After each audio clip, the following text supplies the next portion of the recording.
Today's episode is presented by Amazon. Across Europe, businesses are growing with the AWS cloud to build innovative, scalable products. From Europe's largest enterprises and government agencies to the continent's fastest-growing startups, learn more about how AWS Cloud is helping businesses across Europe grow at aws.eu. Good morning, it's Wednesday the 25th of February, and this is the Brussels Playbook podcast.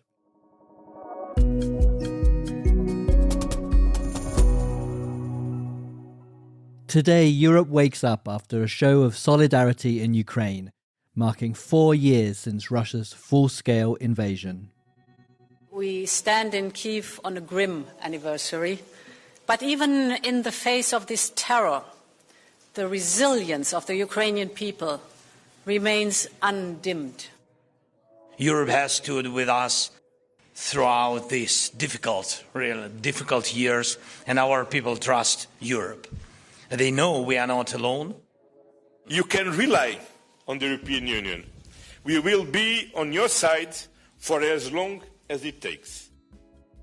That was Ursula von der Leyen, Volodymyr Zelenskyy, and António Costa speaking at a joint press conference in Kyiv yesterday.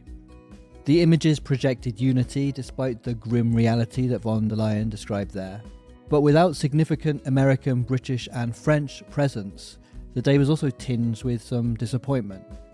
Back in Brussels, the politics stay complicated, Hungary and Slovakia continuing to test just how united the EU really is when it's trying to get a loan to Ukraine and additional sanctions on the Kremlin. I'm Ian Wishart, Politico's senior EU politics editor. My colleague Zoya Sheftalovich has been on the ground in Kyiv, accompanying the European leaders throughout the anniversary events. Zoya's had a whirlwind 24 hours there, in the country of her birth. I caught up with her yesterday evening, just before she caught the train back.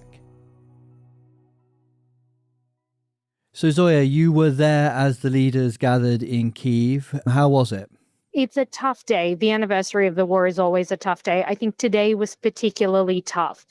Firstly, because we did have leaders from the Baltics and from Central and Eastern Europe, but there was no American presence. There was no French presence, no high-level German delegation. So I think there was this sense here on the ground that people wished that there had been more people here.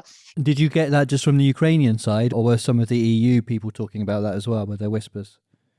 There were whispers mainly from the Ukrainian side, but also from the EU. And there were certainly questions being raised about where was Emmanuel Macron, where was Keir Starmer today? You know, these are two staunch backers of Ukraine, but they were not on the ground. We didn't see them. So I think that really put something of a pall on events, which obviously were grim in any case, because what we're commemorating is a really tragic milestone, 4 years of full-scale invasion. So many people dead. And this winter in particular, I mean, it's been so crushing here. But still the determination, I really can't underscore the extent to which it exists. I was just talking with a Ukrainian government official who was telling me that everyone here has suffered over the last several months. You know, the Russian attacks on energy infrastructure have been shocking. People have been freezing cold in their own houses. They still don't have electricity in so many places. I mean, in 1,000 homes in Kyiv, there's no heating, and there won't be this winter. But still, no one is ready to give up. Everyone is persevering, and if anything, it's making them more determined. Yeah, and where did all these events take place in Kyiv today? Was this in the main square, or was this around the city? We started in Maidan Square this morning. That is, of course, the square where the 2004 and 2014 demonstrations broke out in support of a democratic change in Ukraine, in support of a European path forward. So that's where we started out the day. And then we subsequently then moved to the Intercontinental Hotel, which is kind of a safe space in Kyiv. It is where all of the high-level delegations go and stay. It's where the journalists go. So I think there is a sense that if any place in Ukraine is safe, it's here. Looking at what certainly Ursula von der Leyen and António Costa said in their press conferences, there seemed to be quite a mood of determination that any move by the Hungarians in particular to block the loan to Ukraine, that they'll somehow manage to get around that. Was that their main message? That was absolutely their main message. And it's actually a determination that I have detected really building and solidifying over the past 24 hours. It started on the train on the way into Kyiv. At first there was this sense of dejection and disappointment that this hope that the 90 billion loan package was going to be delivered was dashed. But really, I detected a sense of, firstly, an impatience with Viktor Orbán, the Hungarian Prime Minister. I mean, I think he's been doing these shenanigans and trying to take down EU sanctions packages for years, for as long as the war has been raging. But I really detected a change in tone. It was quite the firmest I've heard people talk. And António Costa, he spoke with me and was really firm and very clear in terms of what he thought about this whole Hungarian kind of attempt to derail the sanctions. Is there a message you have for those who are stopping the EU from enforcing the 20th sanctions package? First of all, we need to implement what we agree the 18th of December to deliver the 90 billion euros loan to Ukraine. Nobody can disrespect the decision from the European Council.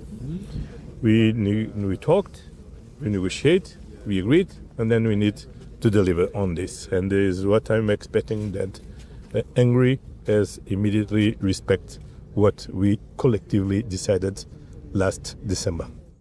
So we're still trying to make sense what this means in practical terms. So when you were speaking to the diplomats on the train last night and then in the various places today in the city, did you get any sense that they have a plan?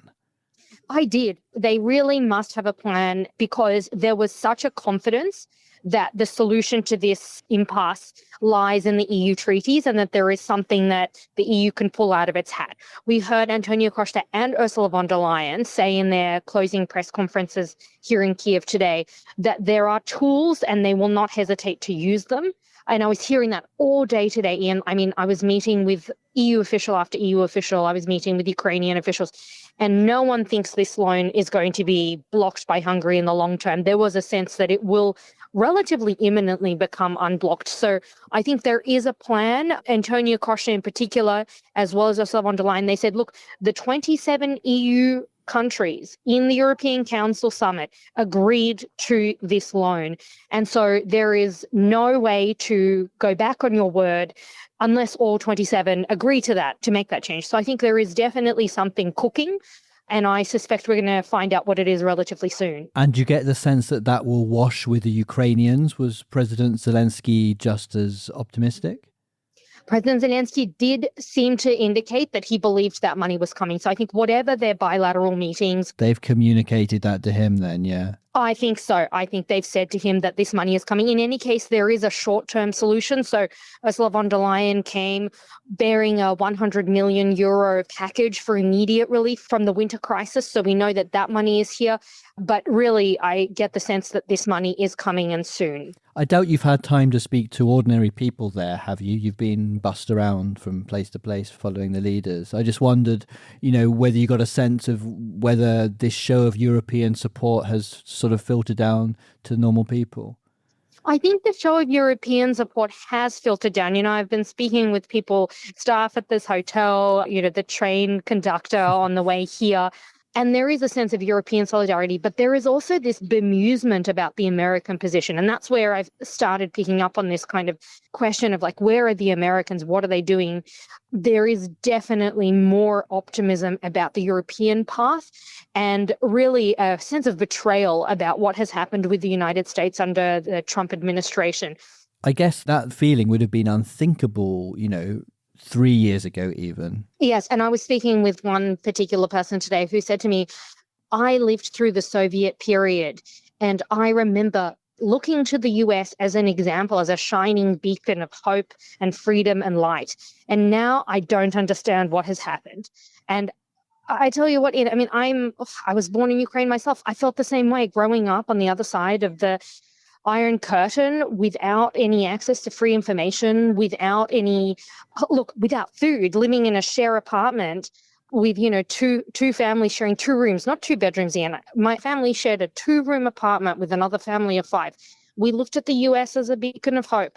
And it does feel like there is a sense of change that has occurred with this administration. that I feel keenly as well, because I too remember the sense of feeling like the US was the center of everything. How old were you when you left? I was 7, Ian. How does Ukraine look now? How does Kyiv look now compared with how you remember it? It's so funny because the thing that struck me the most is that there is a particular type of building paint that I just remember vividly from my childhood. My childhood home was painted pink with white kind of cornices, and it's a particular Soviet pink. And as we were sort of busing from one place to another, everywhere I just saw these buildings and I kept on photographing them because I just got these massive pangs of nostalgia and hits of deja vu, because that is still the same. But in so many other ways, it's so, so different. Maidan Square looks so different. The whole country has, on the one hand, it's modernized, but on the other hand, you know, you can drive past and see a car that has been obliterated in a strike. So it's really a shocking dichotomy sometimes, where you've got elements of the past and elements of what is a very, very, very worrying and sad present. And it's not just with the US that Ukraine has a problem. The Ukrainians also wonder when they'll become a member of the EU. Yeah, this is something that Ukrainian President Volodymyr Zelenskyy has been asking for. He wants that 2027 accession date included in the peace deal. He wants the EU to give him 2027 as an accession prospect. The Ukrainians really feel like this is their last chance, because there's a window of opportunity that they're seeing at the moment between April, which is when the Hungarian election is happening, and next year when we start getting the French election. And they see this as kind of a golden opportunity.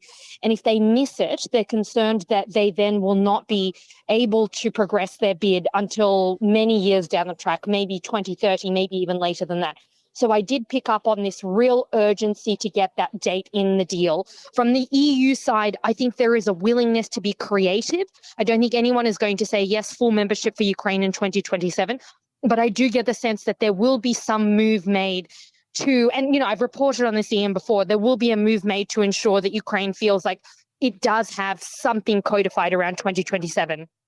Okay, Zoya, I know it's been a very intense 24 hours for you, so we won't keep you any longer. I know you've got to get the train back to Poland and then flight back to Brussels in the morning. So it's been really nice speaking to you, and we'll see you back when you're here tomorrow. Thanks, Ian. Speak to you soon.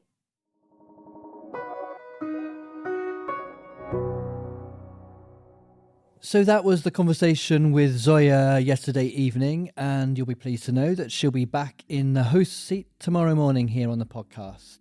Before we go today, there's a couple of other stories I thought I'd tell you about that are on the Politico website that you might want to give a read. We've got a deep look at the election campaign in Hungary, where the Prime Minister, Viktor Orbán, is harnessing this Ukraine issue and bashing Brussels to try to box in his rivals ahead of the poll in April.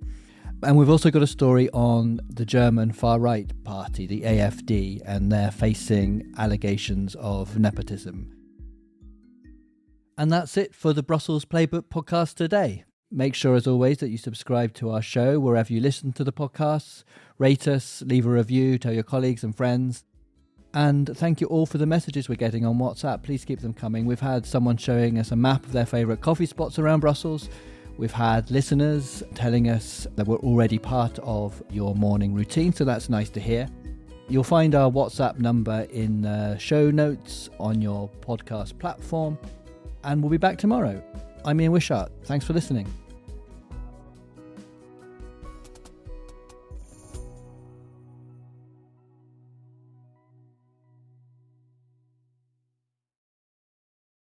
A message from Amazon.